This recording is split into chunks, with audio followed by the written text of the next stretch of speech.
flor, abeja, lágrima, pan, tu voz, letras, letras, la noche, letras, noche de letras.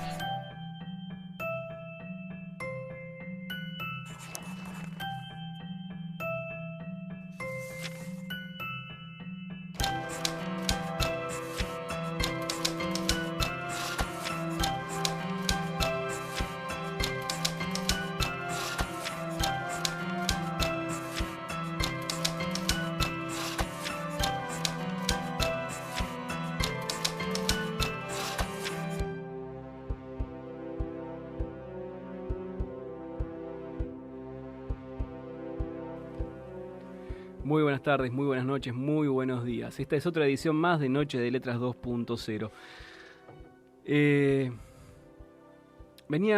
Cuando venía caminando para acá, para el estudio, se me cruzaban un montón de cosas por la cabeza. Se me cruzaba que hace 3 años estamos al aire. Que cuando empezamos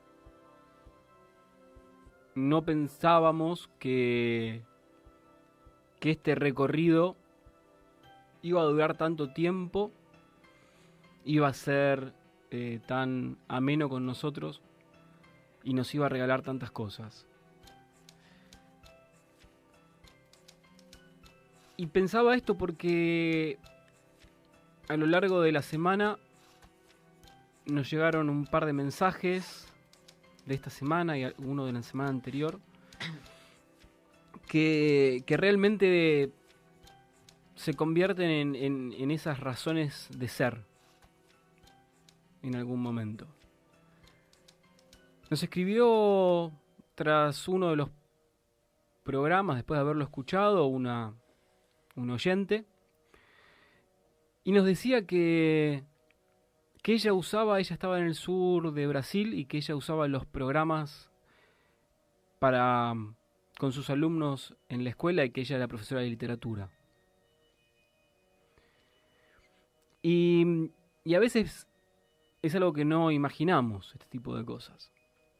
Y mucho menos cuando iniciamos el recorrido se nos cruzaba por la cabeza. Muchas veces la realidad supera, y yo diría que en realidad si nos dejamos llevar siempre la realidad supera a lo que nosotros tenemos en mente o anhelamos.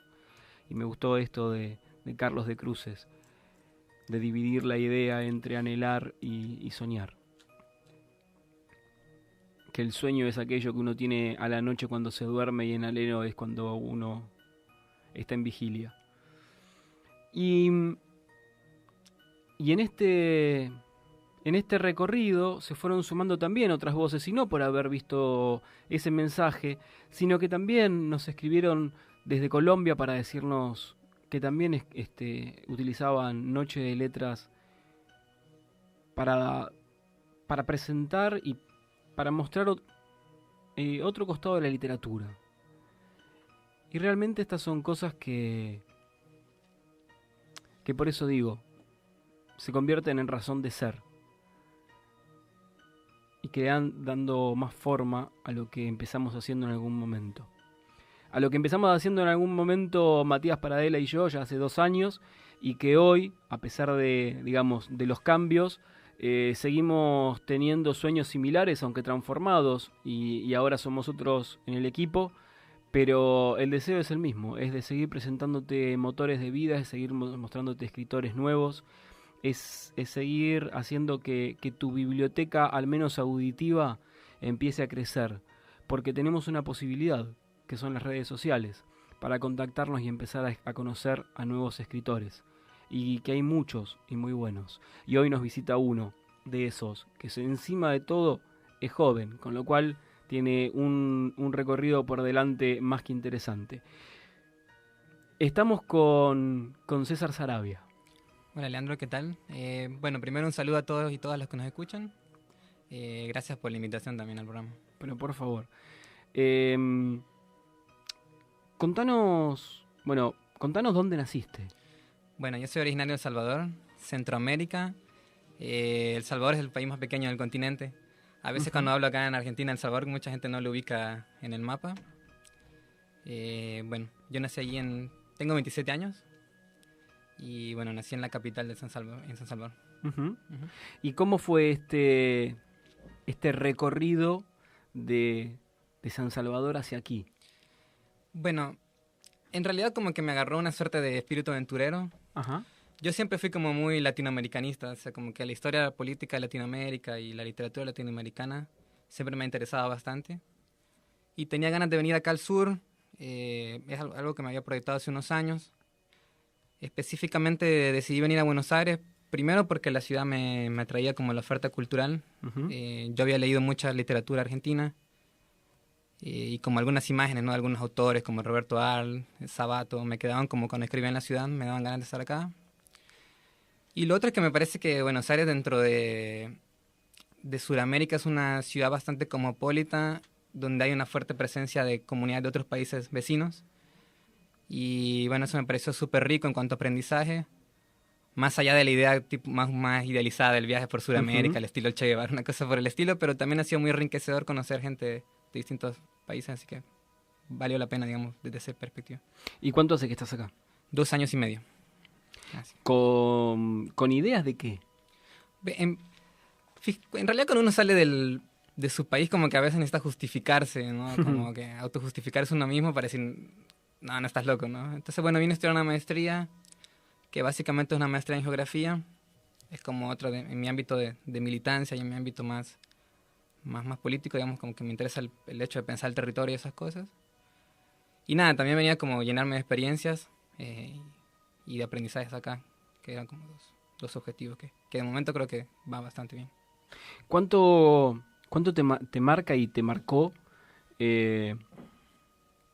tu historia en El Salvador y la historia de El Salvador a la hora de tus letras? Sí, bueno, yo soy parte, digamos, yo viví 25 años en El Salvador.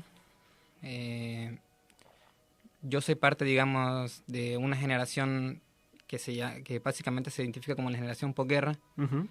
El Salvador, bueno, vivió una guerra durante de los periodos de la década de los 80, en que, bueno, después de una herencia colonial, un régimen bastante represivo y una sociedad súper desigual, bueno, al pueblo no le quedó otra cosa que irse a las armas.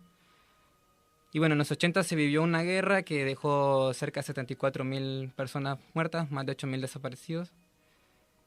Y bueno, para los que somos de mi generación, que nacimos como ese proceso de transición, digamos, como que estar en un país que estaba en reconstrucción, pero no estás en un país reconstruido ni en un país, o sea, es un país que viene reconstruido, pero también viene destruido. Entonces, bueno, Ujú. digamos que eso es algo al menos que a muchos de mi generación nos marcó y que al menos en mi poesía creo que está presente, por ejemplo. Y nada, acá me sirvió también estar acá como para pensar otras cosas, digamos, como también la experiencia de Argentina, ¿no? Todo lo que vivió con el tema de la dictadura, como ver las cosas, también ver paralelismos por una parte, no sé, Ujú. bueno, ese tipo de cosas. Recién hablabas del proceso de reconstrucción y deconstrucción que tuvo El Salvador. Y yo me ponía a pensar, mientras vos lo estabas diciendo, y se me cruzaba y decía, bueno, ¿cómo fue esta cuestión con las letras tuyas? Porque evidentemente también al llegar a otro país y empezar a empaparte, y un poco esto salió hace unos días en alguna charla, Sí, sí. pero digo, ¿cuánto hay de construcción y de deconstrucción en todo este proceso? ¿En el proceso de emigrar o en el proceso de...? En el proceso de escribir, que obviamente el migrar está incluido, ¿no? Claro. Mira, yo siento que, al menos yo soy de la idea de que la poesía... Yo nunca me he propuesto hacer una poesía social, digamos, Ujú. en sentido estricto, ¿no? Como poesía social, pero sí creo que el poeta, el autor, el escritor, de alguna forma la realidad en la que está inmerso lo condiciona o lo atraviesa de otras formas. Nacer en este país que se está reconstruyendo, este país posguerra, con los problemas que hoy tienen, ¿no? Muy marcados por la violencia. Ujú. Centroamérica, el Triángulo Norte de Centroamérica es una región que en los últimos años lamentablemente ha habido un auge de la violencia en términos de tasas de homicidios, tasas de femicidios. Y bueno, son todas estas cosas que obviamente te están presentes, digamos, y como que yo sí respeto mucho la poesía que por ahí está más pensada en cuestiones más individualizadas, pero al menos yo sí creo, o lo que yo quiero hacer es como que ese proceso de intercambio entre el estar adentro y lo que pasa alrededor, ¿no? Así que eso más o menos. César tiene un estilo particular. La primera vez que lo escuché fue en diciembre del año pasado, y en cuanto lo escuché dije que... ¿Diciembre fue? ¿Ya? Sí, Pasó fue bastante. diciembre. Sí, fue diciembre. Y en diciembre ya quería que estuviese. Porque me parece que en realidad, y más que nada, esta temporada vamos a intentar hacer esto. Vamos a intentar mostrar las distintas, iba a decir marcas, pero no son marcas. En realidad son huellas. Las distintas huellas que tiene nuestro continente y que las vamos mostrando de distintas maneras. Y que nos van vinculando a todos. No es casual que en esta parte del mundo se hayan sucedido y se sigan sucediendo fenómenos similares. No es casual esto en ninguna parte del planeta. Por lo general son oleadas. Lo que pasa es que muchas veces esas oleadas vienen con marcas que se terminan poniendo como esquirlas en el cuerpo de cada uno de nosotros y básicamente en la cultura. Y me parece que una muy buena manera de poder hacer catarsis con todo esto es poder darle vida, ponerle nombre y apellido, ponerle palabras. Entonces está buenísimo poder ver cómo viven, cómo sienten escritores de distintos lugares de este continente. Que en definitiva va a ser otra manera de vernos a nosotros mismos. Como decía César, hay un montón de cosas en las cuales él también empezó a ver y descubrir acá y a verse también reflejado. César, ¿tenés algún texto que tengas ganas de leer ahora, a mano dando vueltas? Sí, bueno, había traído unos 3 textos, digamos. ¿Y por qué? ¿Y por qué esos? Bueno, específicamente hice una selección súper pensada. No, mentiras. No, me pareció interesante, como siempre intento cuando voy a leer poesía, como mostrar distintas temáticas Uh-huh.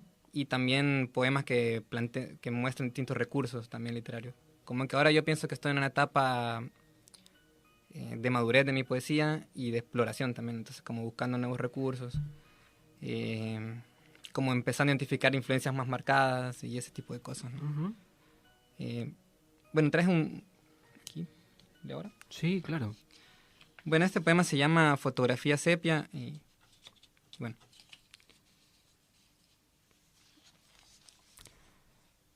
Fotografía Sepia. 1. El hombre que debió ser mi padre aparece en la fotografía con el cabello largo. El bigote le baja hasta donde empiezan las mejillas. Usa unas gafas oscuras y gruesas. El hombre sonríe con 2 de sus amigos, quienes también usan cabello largo y cargan una cerveza. Al fondo hay una mesa con libros que en las noches estos jóvenes leen, que entre cigarros y talegazos de ron acompañan los debates acalorados, moldean el carácter, tejen imágenes de plazas llenas, de hijos de campesinos calzados, de cuarteles incendiados y palabras convertidas en tiro de escopeta. 2. El hombre que debió ser mi padre maneja su pick-up del 78, con la cama cargada de armas que deberá entregar a un comando de guerrilleros. Afuera, la noche se dibuja frente a sus ojos como el fondo de un pozo de agua donde se cuentan los segundos para escuchar caer una piedra. No debo olvidar la ruta, se dice. Pone música. En la radio suena Jaramillo. Canta. Si yo muero primero, es tu promesa, sobre mi cadáver, dejar caer todo el llanto que brote de tu tristeza. 3. A lo lejos, una patrulla enciende las luces. El hombre frena, mira por el retrovisor y otra patrulla aparece. Busca entre sus cosas, intenta palpar de su maleta una pastilla de ácido, no la encuentra. Baje del auto, dice un soldado. Ahora, el hombre está de rodillas. Ya no usa el mismo bigote de la fotografía y sus amigos no están ahí. Tampoco es tan joven y frente a él ya no hay una cámara, sino el fusil de un soldado. Quizás se equivocó la ruta, piensa. Quizás pasó a la hora que no debía. Quizás fue mal informado. Piensa en su mujer, en sus amigos, en su padre y madre, en el hijo que nunca lo conocerá. Es una madrugada tranquila de noviembre, hasta que el sonido de un disparo despierta a los pericos que descansan sobre un árbol.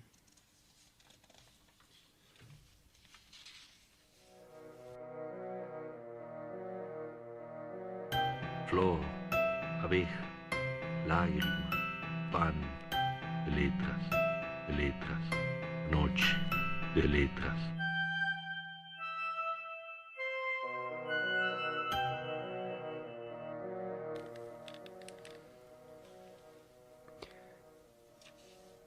Es bueno poder respirar hondo y dejar que a uno se le vayan acomodando las fichas, ¿no?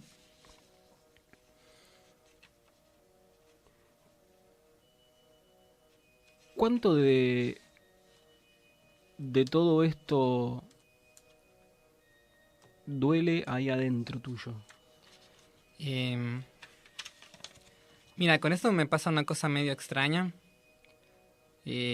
Yo siempre como que tuve una sensibilidad distinta al tema de la memoria y eso. De hecho, tuve la oportunidad de acompañar ciertos reclamos en El Salvador respecto a masacres que se habían hecho.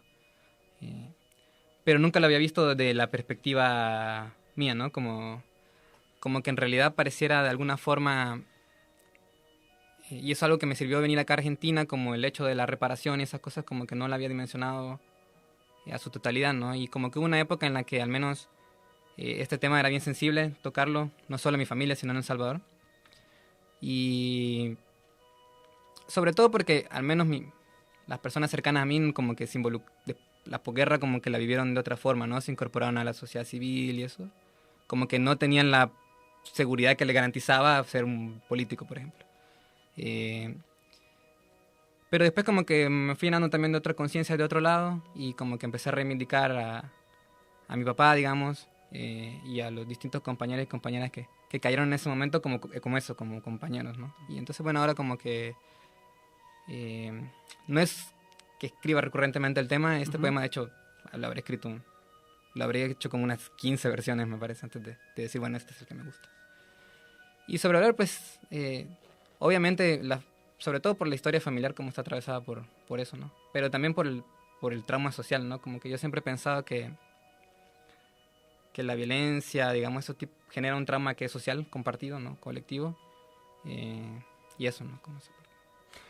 Hablaste de reparación y cómo fue ese camino que hiciste. Sí, en realidad, no sé si está completado. Uh-huh. Yo creo que como que encontré también que la poesía... Yo siempre he pensado, a mí de hecho la poesía vanguardista me influenció mucho por esa búsqueda de entender la realidad, digamos, y también hacer esa transformación estética. Y entonces como que se me ocurrió que a partir de la poesía podría crear una especie de final, digamos. Entonces como que me pareció que estaba bueno de ese lado. César también tiene un montón de cosas interesantes porque no sé si sos de hablar mucho porque no lo parece por momentos. Depende. Por momentos se te escucha como un escuchante reflexivo. Pero tiene un montón de cosas muy ricas para poder decir. Y realmente por eso está bueno también a veces escucharlo desde las letras. Pero les propongo también a ustedes que lo puedan ir siguiendo, a los que se animen, y que lo puedan ir siguiendo desde su espacio en Facebook. Ir chusmeándolo. Porque en realidad los escritores tienen esa necesidad también, ¿no? De empezar a que los vean. No hay nada mejor que la devolución del otro lado. Porque si no, por más que salgan publicados libros, uno termina escribiendo para cajones. Sí. Es decir, si a uno no le dan una devolución, es como que termina yendo a un lugar y se guarda ahí. Y yo, particularmente, cada vez que te escucho leerlo, el poema que leíste antes, por ejemplo, me van generando cosas distintas.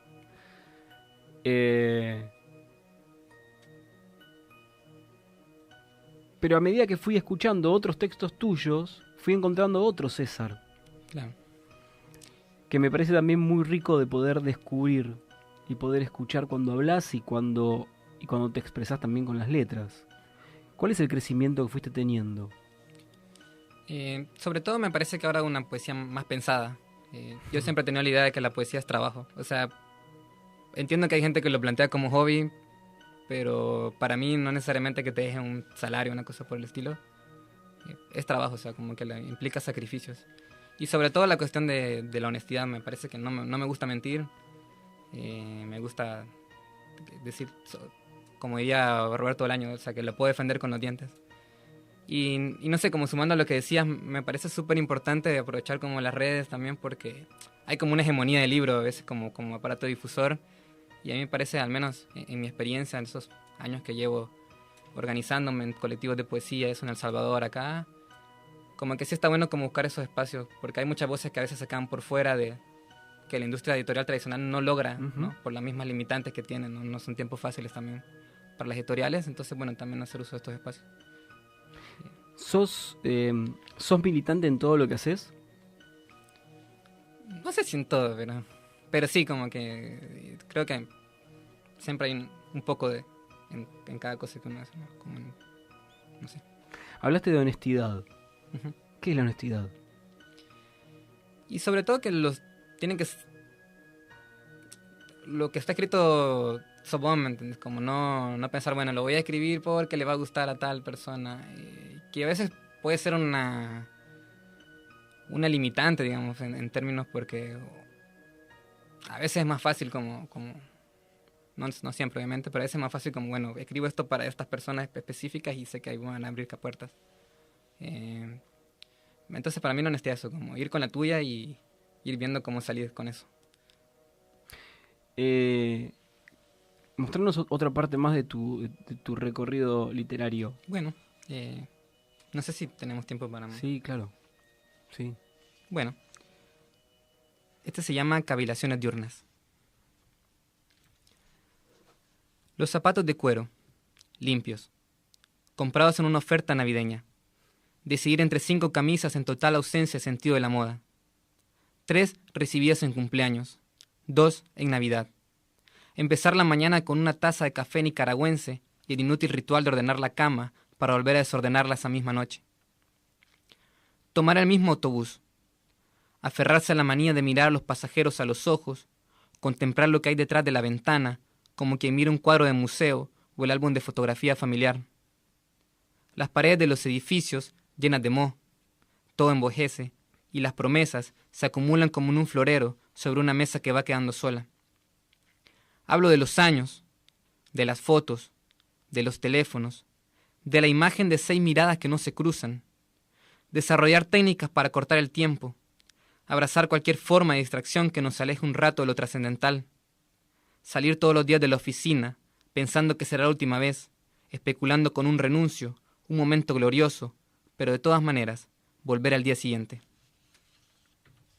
Qué lindo. ¿A qué volvés? Me parece que últimamente como que he entrado como partiendo de la honestidad, ¿no? Como esa idea esa búsqueda de explorar como situaciones de las clases media baja, que por ahí son una clase que está medio olvidada, ¿no? Uh-huh. Esos temas de pagar la deuda, tener que buscar un trabajo, como que están bien presentes, porque en realidad es el grueso de la población la que vive esas cosas. Y eso me parece súper poético. Entonces como quería pensar en este escenario donde a veces, siendo honestos, y aquí va la honestidad, o sea, todos en algún momento hemos querido renunciar de nuestros trabajos. O sea, uh-huh. Como que hay momentos en que sí, chao. Y bueno, no, como pensar esa situación, ¿no? Como esa cosa que en realidad es muy poética, ¿no? El hecho de querer renunciar, pero en realidad sabes que no lo vas a hacer. O sea, como que hay una cosa que es muy loca en ese sentido. En los cambios que vas teniendo, obviamente te debes encontrar mucho más cómodo con el César Sarabia de hoy, ¿no? Sí, no sé, medio complicado ese tipo. Opa, mirá vos. ¿Cómo es eso? No, el César antes era más tranquilo, era más bueno, no mentiras. No, sí, la verdad que sí reconozco que ahora como que me siento más cómodo con lo que escribo. Más que cómodo, más satisfecho, como que digo, está bien, voy ahí. Bien. Como que sería peor si dijera, no, estoy escribiendo cada vez peor. Igual te reconoces en lo que escribías. Sí, totalmente, me parece que son etapas necesarias. Todo, o sea, todo es parte de... O sea, lo que escribí en El Salvador es muy distinto a lo que... no muy distinto, las temáticas siempre aparecen, pero como que hay otra maduración, me parece. ¿Y en qué radica? Y para mí tiene que ver con las experiencias primero y también con el intercambio con otros autores, autoras. Yo acá, bueno, tengo la experiencia colectiva del Grupo de la Boca, que me gusta, la verdad que me gusta como ese contacto con la poesía emergente.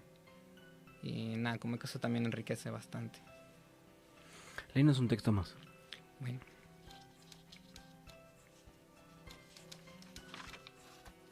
Me encanta el ruido de papel. Eso es algo que... y más en la radio. Bueno, voy a leer un poco toca la problemática ahora que se vive en Centroamérica, que también la cuestión urbana, el tema de la violencia está muy atravesado, de hecho, en la poesía de la región hoy, digamos. Nota roja del 2 de enero del 2016. El país más violento del mundo. Leo estas palabras en la portada de un periódico, en una vieja cafetería en la calle Arce. Pienso que ese país es mi país, que acá no se respeta pecho ni garganta.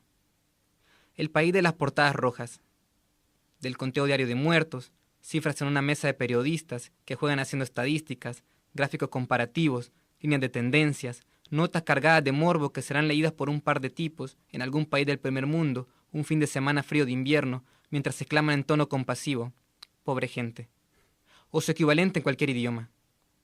Pienso que a los muertos pronto habrá que decirles que ya no queda espacio para ellos, o habrá que hacer tumbas sobre los árboles, que la muerte es cada vez más incomprensible y que a los vivos es cada vez más difícil explicarles por qué.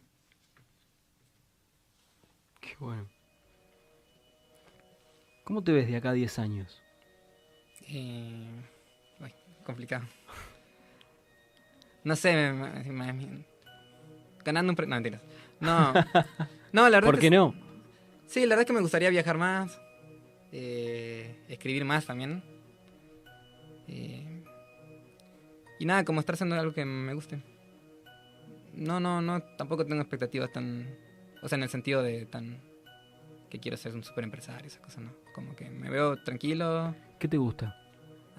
Escribir, me gusta escribir, me gusta leer. Me gusta estar cerca de los procesos sociales, me gusta estar cerca de las luchas sociales. Así que bueno, espero en 10 años no cambiar mucho de las cosas que me interesan. Los caminos son construcciones, así que seguramente vas a poder hacer lo que quieras si te lo proyectas a hacer. Eso es un muy buen paso. Sí, mi hermano siempre Hasta dice... el premio. Claro.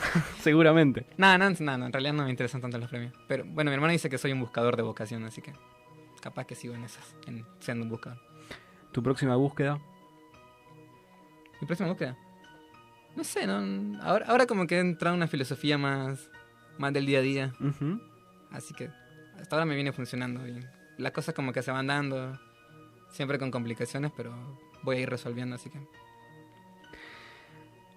El invitado de hoy es César Sarabia. Lo que le estamos presentando a ustedes es lo que hay en el interlineado de cada uno de sus poemas, que es lo poco que se puede ver en una conversación como esta, que es lo mucho que se puede ver en una conversación como esta. El secreto y la gran diferencia es que cuando a uno le llega solamente un texto y no tiene idea del pensamiento del escritor, o de cómo lo sufre, o cómo lo vive, o cómo lo vibra, a veces queda solamente en lo que le pasa a uno.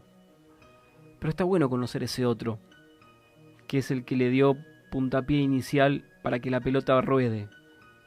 Aunque la pelota nunca más le vuelva. Pero está bueno. Y entonces la propuesta es que puedan acercarse a César, que puedan conocerlo a César. Y cómo puede hacer la gente para eso. ¿Cómo puede acercarse a vos? Bueno, de lunes a viernes tomo un café a las 4. No, mentira.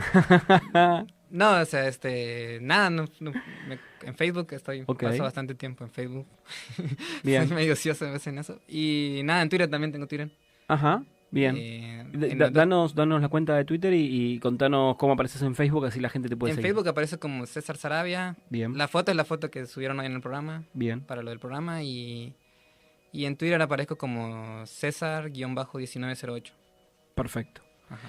Bueno, la idea es que del otro lado de este programa lo vamos a compaginar y le vamos a poner todos los datos, así que lo pueden seguir.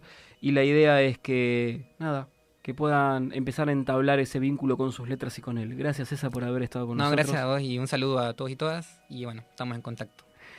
En los controles técnicos, Ezequiel Amarillo. En la producción, María Eugenia Gervasi. Del otro lado del charco, Claudia Costa. Acá en la conducción, Leandro Murciego. Estos somos los que hacemos Noche de Letras 2.0. Y gracias por estar del otro lado. Y muchísimas gracias en realidad por este afecto que nos están dando últimamente. Por esta viralización que nos están ayudando para que conozcan a más y más escritores. Así que esta es la idea. Cuando conocemos más escritores nos vamos abriendo puertas a nosotros mismos. Un abrazo enorme para todos. Chao. Vean el programa. Escuchen el programa. Dura lo que un viaje, 30 minutos, descargalo, escuchalo, Noche de Letras 2.0, otra entrada de literatura.